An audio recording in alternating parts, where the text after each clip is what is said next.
You're watching The Sports Objective, the podcast for Pirates.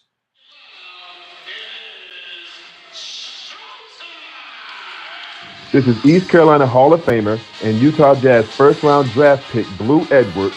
You're listening to Pirate Basketball Overtime on The Sports Objective, your home for the best East Carolina hoops coverage. Put your crossbones up and lean side to side. Yeah, and lean side to side. Yeah, and lean side to side.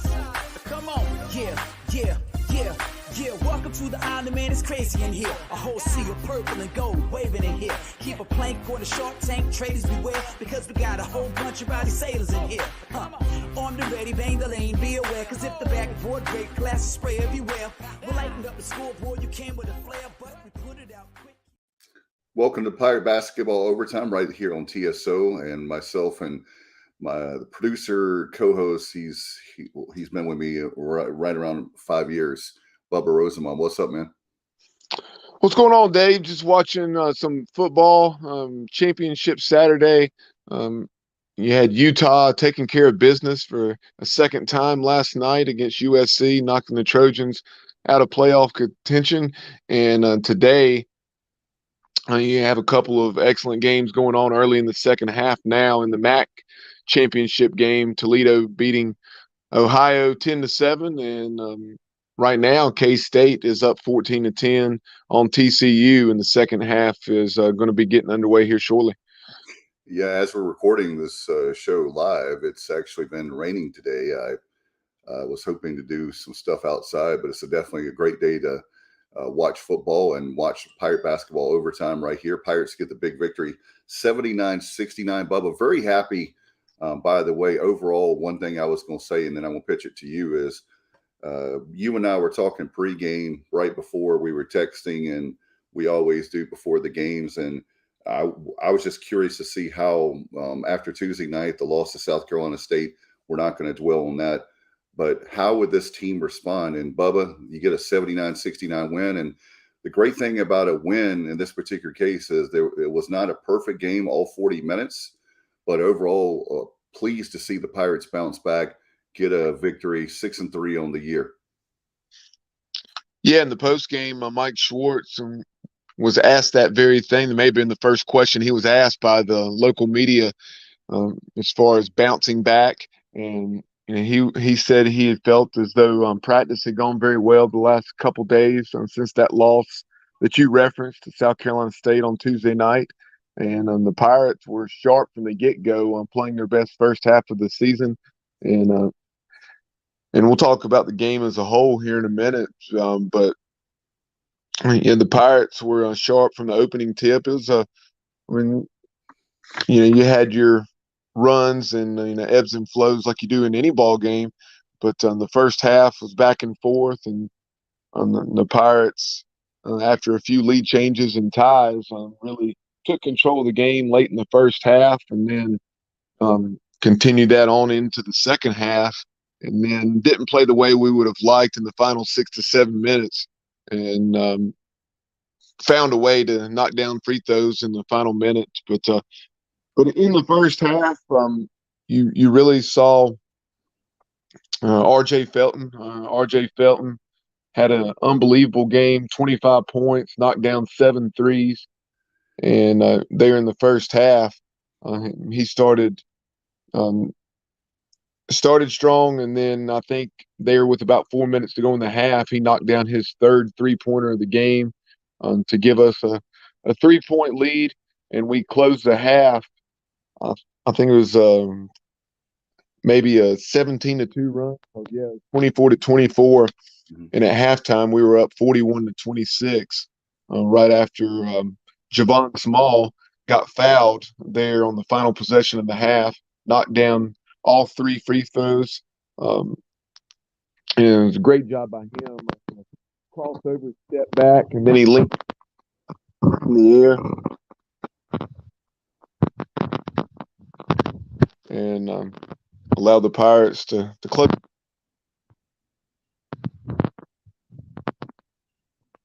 Yeah, I lost you a little bit there, Bubba, but You got me now? Yeah, I got you back. One of the things that was really impressive to me is how we scored a season high 41 points in the first half, and that those 3 free throws there with 3 seconds left in the half, then those were the only points Javon Small scored.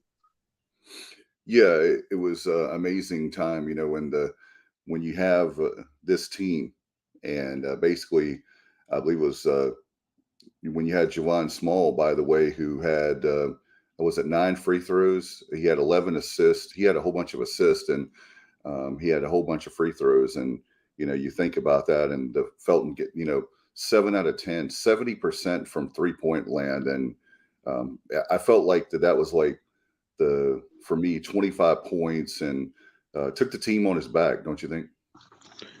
Yeah, and taking a look now at some of the individual numbers from last night's game, R.J. Felton, that career high 25 points, also a career high 7 3-pointers, as you mentioned, 7 for 10. You had Brandon Johnson had his 4th double-double of the season, 16 points, 10 rebounds. Jaden Walker continues to show us that he can shoot the ball well and score in a variety of ways, not only knocking down some perimeter shots, but also taking the ball very strongly to the basket. Jaden had 13 and 5. Ezra Asar, 10 points, 5 rebounds, and Javon Small flirted with a triple-double. Not extremely close, but he really stuffed the stat sheet despite not scoring from the floor. And that's something that Coach Schwartz, as you'll hear in a few minutes, talked about in the postgame. Just that, how he had an excellent floor game despite not knocking down a shot from the field. 9 points, 11 assists, and 6 rebounds. Did have a few turnovers there late that allowed Campbell to make it interesting. But on the whole, excellent game for Javon Small, even though he wasn't knocking down shots. And, for Campbell, the Camels had 4 players in double figures, led by Joshua Lucane, who was coming off a 29-point game against the Stetson Hatters, I believe it was, and he had 16 points, doing some things both in the paint as well as knocking down 2 or 3 trifectas throughout the night. Great. Overall, I was really happy with the performance. Campbell is not a bad basketball team, as we had Chris Haymeyer on for the preview the other night, just a couple days ago on Thursday night. And here we have a situation where the Pirates bounce back. And what's amazing to me, Bubba, is what it reminded me of is, hey, this is a young team. These guys are trying to develop chemistry. They're trying to, as coaches, they're trying to find the right the substitutions, the right mix of guys. It's still early in the season. Sometimes this stuff happens. And so the fact that they could get that win is great at home. 4-1 now in the season at home. We'd like for it to be 5-0, but hey, that's great. Let's go look at the post-game notes there, Bubba. Yeah, we've talked about scoring a season-high 41 points in the first half. The Pirates built that 22-point lead, leading 67-45 with just under 7 minutes remaining in the game. And then from that point, think about this. I mean, Campbell had scored 45 points in the first 33-plus minutes of the game, and then they scored 24 in the and really I looked to see it was just like the last 6 minutes and 5 seconds when they got that first bucket of those 24 points. So pretty crazy. The Camels got red hot, and the Pirates didn't play their best defense, but it was also Campbell knocking down some very tough shots at times, and then the Pirates taking some ill-advised shots. There were at least 2 occasions that I can think of immediately, where we took ill-advised 3-pointers very early in the shot clock. Also, a turnover or 2 in the backcourt. The Pirates now, as you mentioned, just that one loss at home to South Carolina State, and the Pirates have won 19 out of their last 20 non-conference home games. And as we'll talk about more as we wrap up the show in a few minutes, we'll talk about what lies ahead, and that will be a trip to rival UNC Wilmington on Tuesday night. and we'll talk about what the Seahawks have done thus far in a few minutes. All right, Bobby, if you're ready, we can go ahead and get that audio ready for the post game, and we'll do that. And then obviously it'll be a nice way to wrap up the Camel game, and then we'll talk a little bit and then pitch it to get you set for Tuesday night, the War on the Shore. But Bubba, do you have the audio? Yeah, we'll go to the audio with Mike Schwartz and Coach Schwartz talking about his team bouncing back, and then talked about the performance of, obviously Jaden Walker, what he did, RJ Felton, just saying that RJ, with how hard he works, the way he's so consistent and focused and just does, pretty much most things right, pretty much all the time, and it's just the epitome of consistency within this program, and everything he brings to the table is satisfying to see him have that type of success. And right now, here are those post-game remarks of East Carolina first-year head coach Mike Schwartz.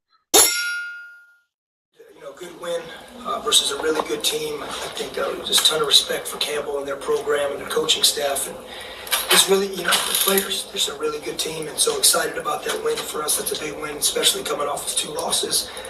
Wish we could come in here and talk about a 40-minute game, but we have a lot to grow, and we gotta learn and understand that it's not a 33-minute game. I mean, I think we had a 22-point lead with 6:48 to go, and we end up winning by 10 with fouling, et cetera, down the stretch. But that's really where the focus was in the locker room, and a little disappointed about that because it really should have been about a 40-minute complete game.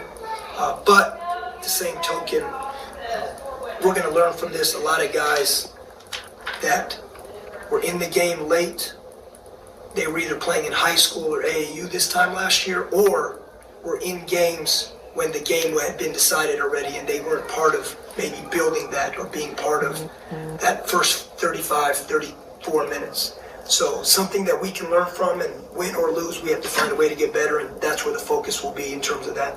All right, questions? Coach, you were pretty confident in your team's ability to kind of bounce back, respond from the 2-game spell.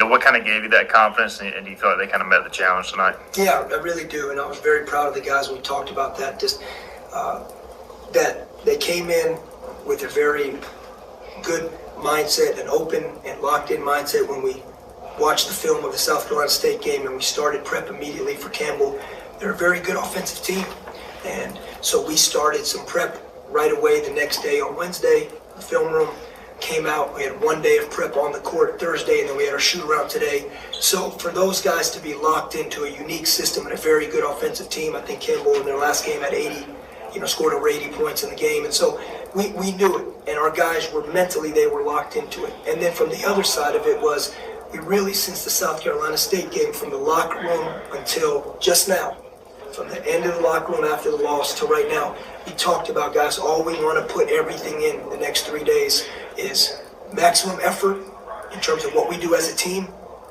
defensive intensity and execution, so the game plan and our defensive intensity and our rebounding execution. And that's it. And I said, we trust what we're doing on offense, but we're going to be fine there. But we have to make sure that those 3 things, win, lose, or draw, are at the highest level when we step on the court to play Campbell. It looked like you guys were just passing the ball a bunch, like really making sure to share the ball. Was that an emphasis? What they do with emphasizing what needs to be done on both sides of the ball, and whether it was the preparation for guarding them or specifically their defense. They're a very gap-oriented team, and that's why Javon had 5 turnovers outside of that late turnover versus the press. When you play a gap-oriented team that's really sitting in there, you got to understand that you can't get in there. They're not going to let you get where you want to go. You're going to have to keep moving the basketball and try and create some rotations with that movement that you spoke of. And Javon was getting in those gaps and trying to put the ball behind his back or trying to change directions. And there's too many hands down there. Now you've got 2-3 guys loaded up to the ball with this type of defense. So the emphasis going in was get that ball moving, get him moving. And that's maybe where you could find a crease where you could throw the ball inside. But if you just thought you were going to get downhill into the paint just off an isolated drive, it wasn't going to happen. So we really emphasized the last 2 days during the offensive portions of practice, moving the basketball, popping it around.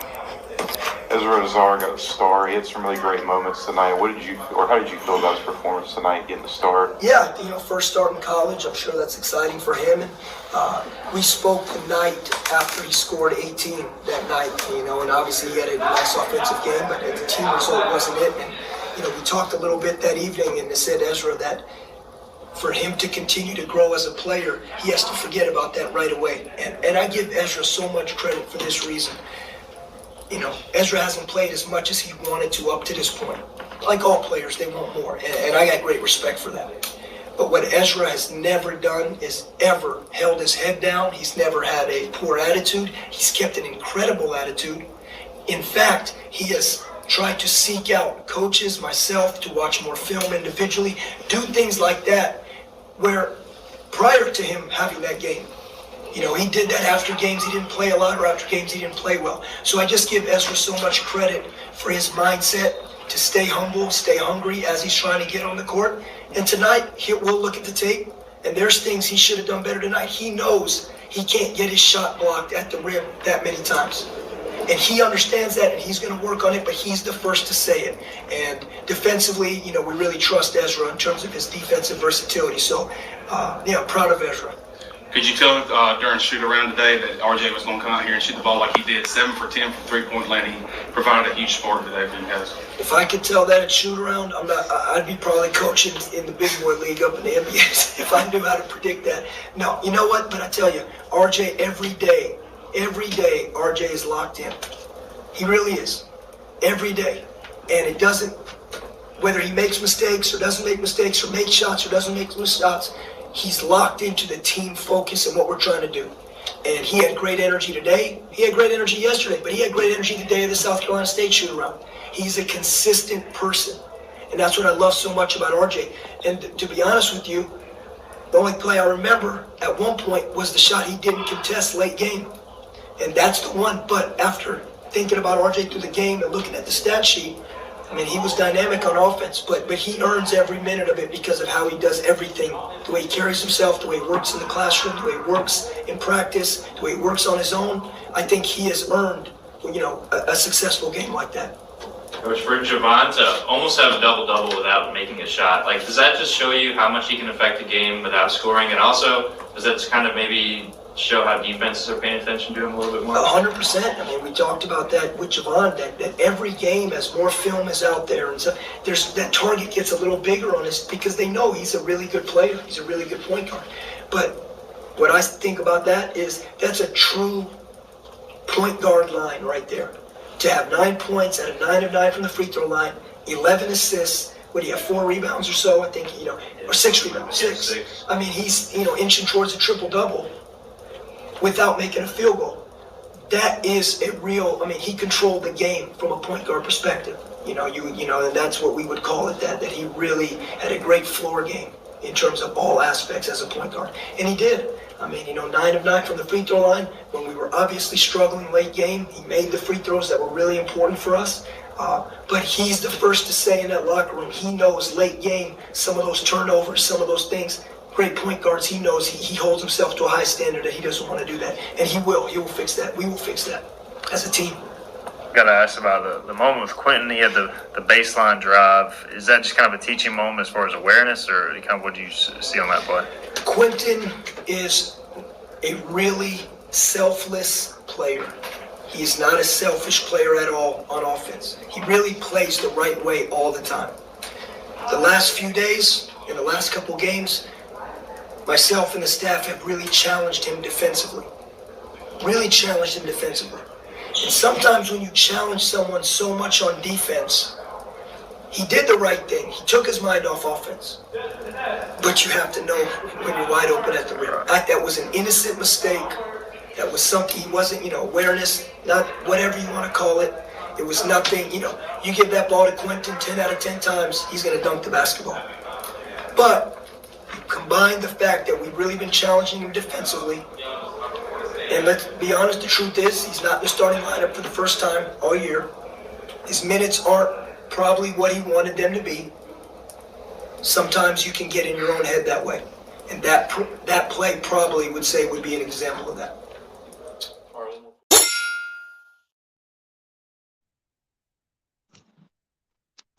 Dave, you're on mute. Thank you, Bubba. That's comments from head coach Mike Schwartz as the Pirates again win 79-69. Bubba, awesome job getting the audio. And, Coach, I just wanted to say this, Bubba. I know that we're running tight on time, but I just want to give a shout out to the coaches because after a loss like Tuesday night, it would be so easy to lick your wounds, feel sorry for yourself. This team has put hours and hours and hours of work, and you see how much love they have for Coach Schwartz because they are playing hard on the defensive side of the ball, the defensive end, if you will, and really proud of this team for the way they bounced back, Bubba.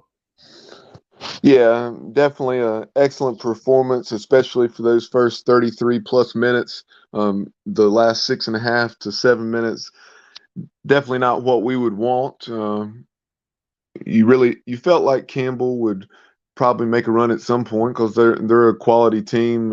It's going to be interesting to see how they fare for the rest of the season. They had picked up a quality road win against a pretty good App State team.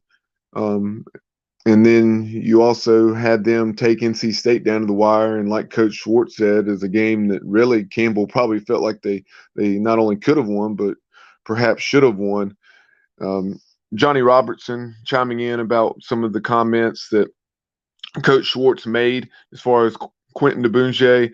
Quentin, had that play in the first half where had the ball in the left corner and drove the baseline. And it was there was nobody there. Nobody, I think 9 times out of 10, or hopefully 10 times out of 10 now, Quentin would throw that down. He's never going to have a more clear path to the basket. It was just one of those strange things that sometimes happen. And he was asked, as you heard about that, by Stephen Igo of Hoist the Colors.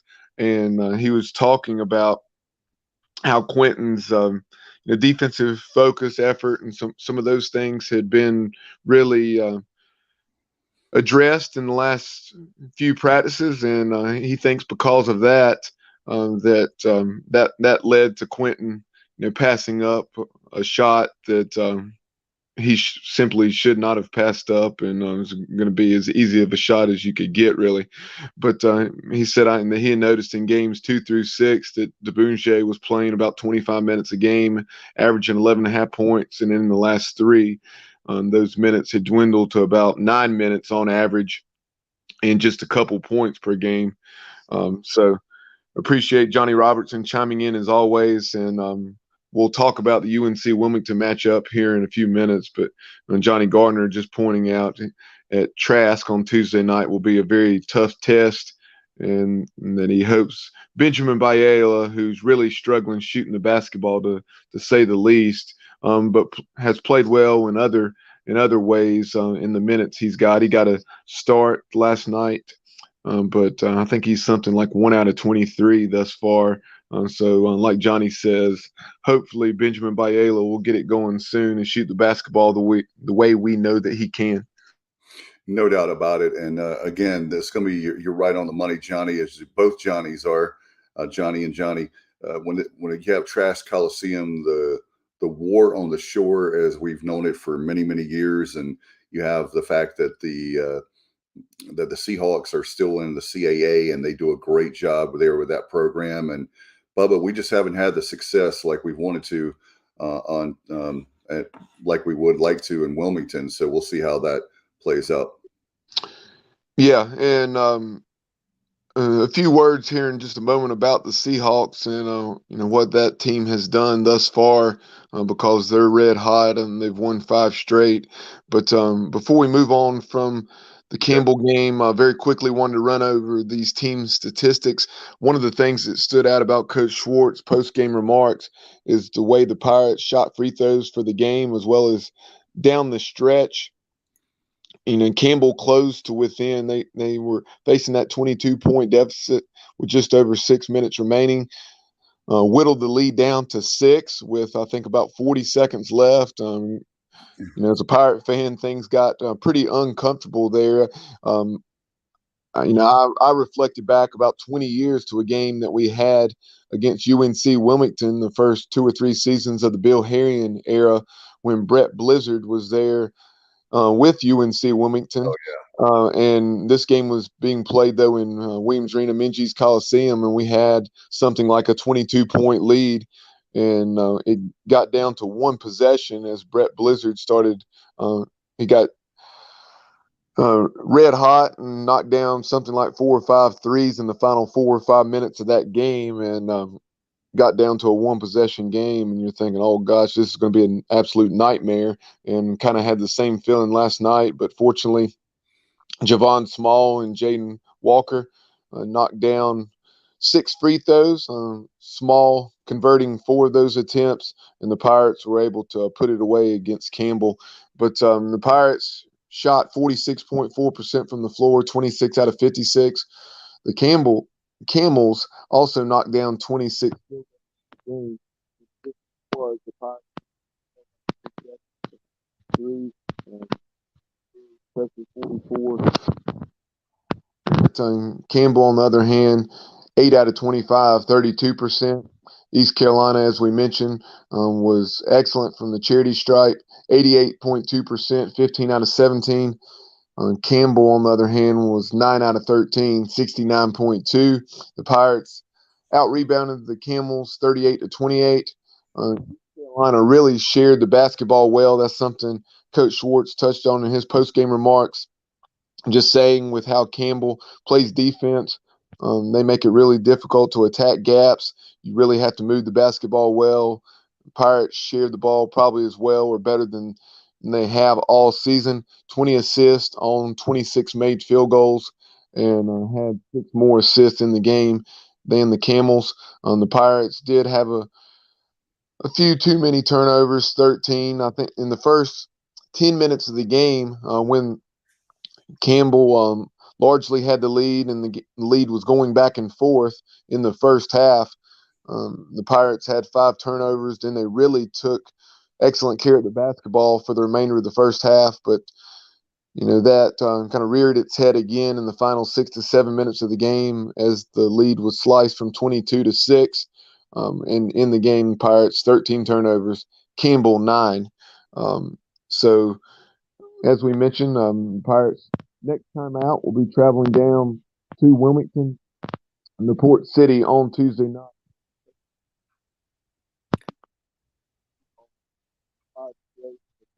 One and two, very difficult schedule. Open the season, Carolina. After a fairly competitive game, I think they lost by about 15 in the Dean Dome. Have non-conference losses to a very good Oklahoma Sooners team. And UConn, top 10. UConn obviously has former Pirate Tristan Newton. Excellent wins against the likes of Missouri State, Vermont, also Coastal Carolina. We're having some trouble with Bubba's mic, so we'll try to see. But certainly with the Bubba, with that Tuesday night with UNC Wilmington, the War on the Shore, Trask Coliseum. It's going to be, by the way, if you don't have Flow Sports, this particular case, Flow Hoops, it's like a pay-per-view kind of like subscription service.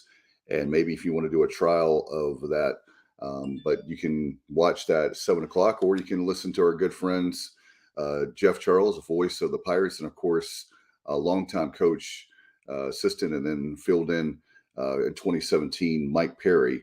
We'll see them and listen to them on Tuesday night. It's going to be a great game, and hopefully the Pirates can come out. And Bubba, when you were looking at the rebounds, they're 38-28 last night with the Pirates. That's one thing that we didn't do very well. ODU game, the physicality was not there. I think the Pirates did better there. And when you were talking about the free throw shooting, 88%, that's incredible. 15 out of 17.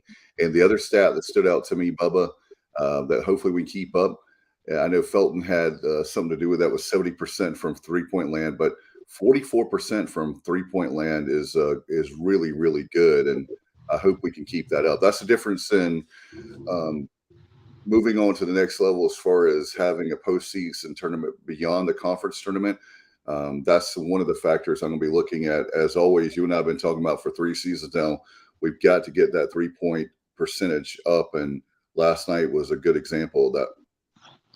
Yeah, the 3-point percentage for the season now is right at 35%. I believe it's 34.9 to be exact. Okay. But after losing so much, that the area has honestly been a little bit better than I thought it probably would be. Really, a lot of credit there. I mean, especially Brandon Johnson developing his outside shot, but then R.J. Felton and Javon Small last year really struggled to shoot the basketball, particularly from the perimeter, but they have stepped up in a huge way. R.J., as you mentioned, 7 out of 10 last night, and for the season, R.J.'s a very solid 41% from beyond the arc.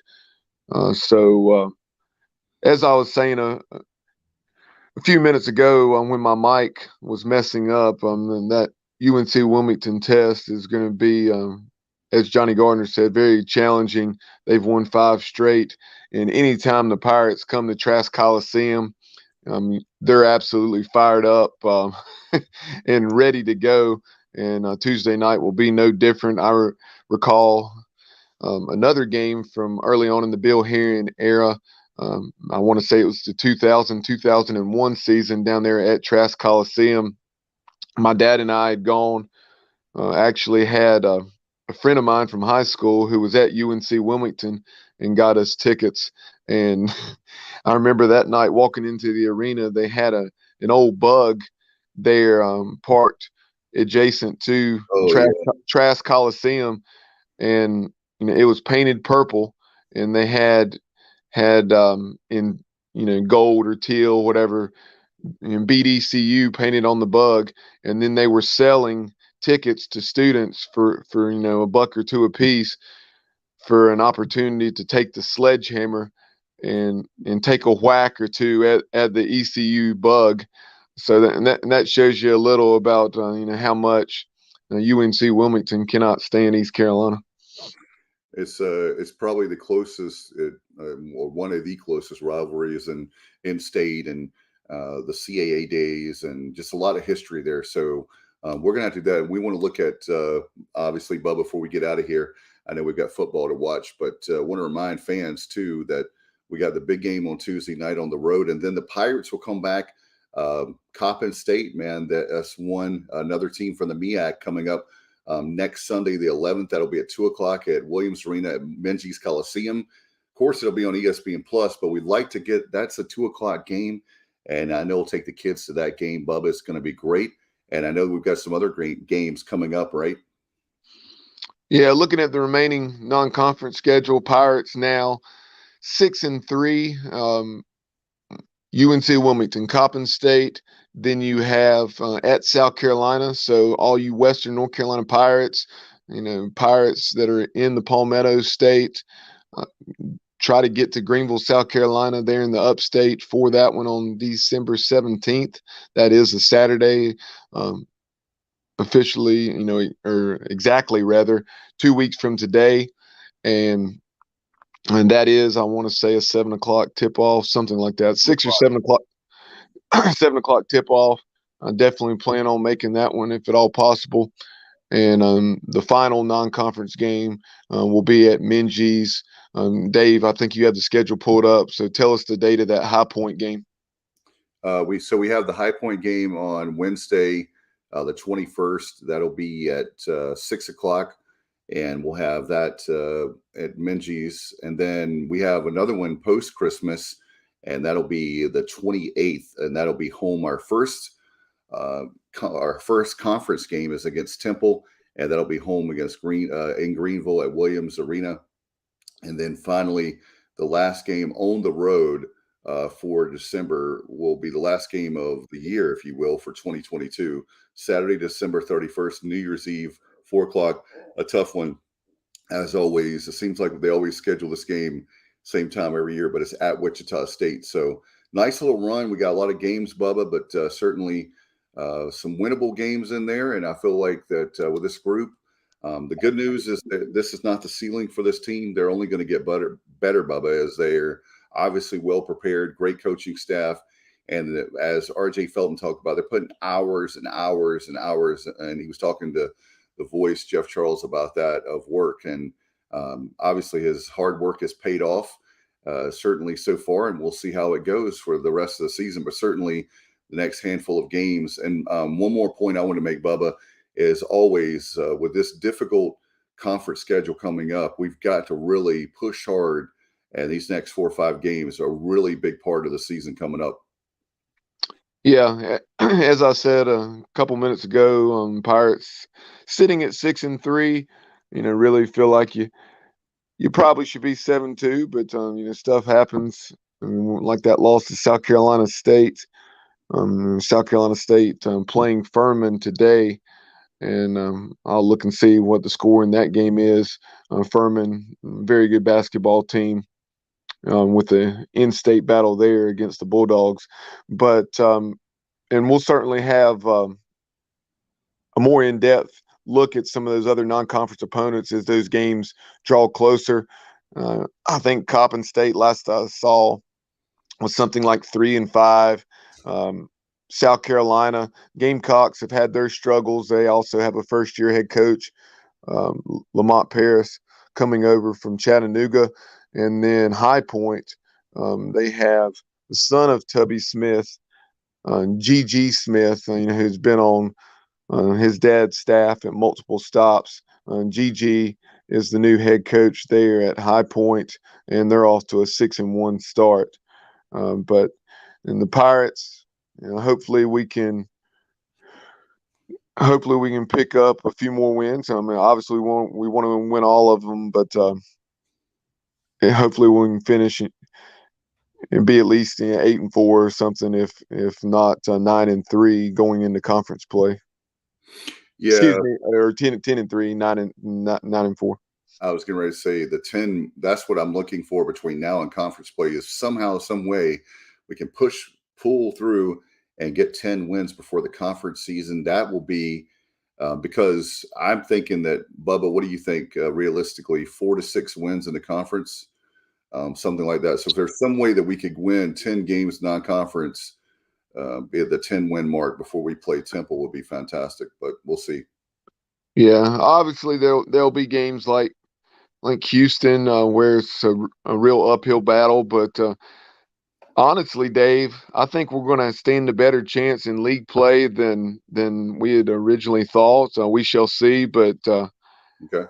But I do think we're going to be much more competitive, and hopefully we'll be able to hold our own in league play. Obviously, a very challenging league schedule. I just the biggest thing that scares me is on the interior in league play, and us being so young in the front court with guys that are very talented like Brandon Johnson, Ezra Asar, etc. Obviously Valentino, even though he's played limited minutes thus far, just against some of the teams that we're going to go against in the American that have a little more size and strength on the interior. That's where my concern would be, more so than on the perimeter, where I think we'll be able to hold our own with Javon Small and then also Quentin DeBunge and Jaden Walker, etc. And then it'll be interesting to see how many minutes Caleb LeCount plays in league play. Obviously, there could be some matchup situations there, but all in all, extremely encouraged at where we are through 9 games. Yeah, and again, let's hope that the Pirates are going to be working really hard. I know Coach said that last night. Between now and then, of course, they take the trip to Tuesday in Wilmington, and we'll see how that plays out. But if somehow, some way that that tough road test, and by the way, the last road test we had at Old Dominion didn't go very well. I think the Pirates, like Kyle alluded to, was very tired, and it showed they just didn't have the legs for it. But I think that they're going to be much better shape on Tuesday night as the schedule is more conducive to us. And certainly we'll see that. But again, Tuesday night, and then, of course, next Sunday, make sure you go out to Williams Arena-Minges Coliseum. If you want to get tickets, you can go to ecpirates.com anytime, or do it the old way, 1-800-ECU. And Bubba, I know, speaking of tickets, right there. Well, how about that? Yeah, Johnny Robertson just chiming in on what I was just mentioning as far as the front court and just size in general. He said Ken Pomeroy, obviously, who produces the Ken Pom rankings. He says that the Pirates are the 330th team as far as size out of 363 Division I teams. And that tells you that makes the 6-3 record we have even stronger, knowing that. And I know that Coach Schwartz and Riley Davis and all them are doing a great job of recruiting. And when we get down the stretch, we'll talk more about that. But thank you, Bubba. As always, I appreciate you very much for your hard work, my friend, behind the scenes. I don't say that enough. Thanks to the Johnnies, and thanks to anyone that listens and watches. We appreciate you in the archives. Make sure you subscribe to our YouTube channel. You can like us on Facebook. You can follow us on Twitter and Instagram as well. And we're trying to get to 1,000 subscribers on YouTube between now and then the year. So we have a few hundred left to go there, but we'd love to do that between now and New Year's Eve. All right, so for Bubba Rosenbaum, Pirates will repeat that score again one more time. Pirate basketball overtime. Pirates get the big victory, 79-69 over the Camels. And you've been watching that right here on TSO. And as always, enjoy football. And by the way, one more thing, we'll have our show, if you're watching live, on Sunday night. And we'll finally figure out where the Pirates are going on the gridiron, going bowling. And we'll find out that. So be tuned in for that tomorrow night right here on the Sports Objective. Good day, everybody. And as always, go Pirates. Put your crossbones up and lean side to side. Yeah, and lean side to side. Yeah, and lean side to side. Come on. Yeah. Welcome to the island, man. It's crazy in here. A whole sea of purple and gold waving in here. Keep a plank on the Shark Tank. Traders beware, because we got a whole bunch of rowdy sailors in here. You're watching The Sports Objective, the podcast for Pirates. Like and follow our Facebook page and subscribe to our YouTube channel. As always, we appreciate you listening to the show. And go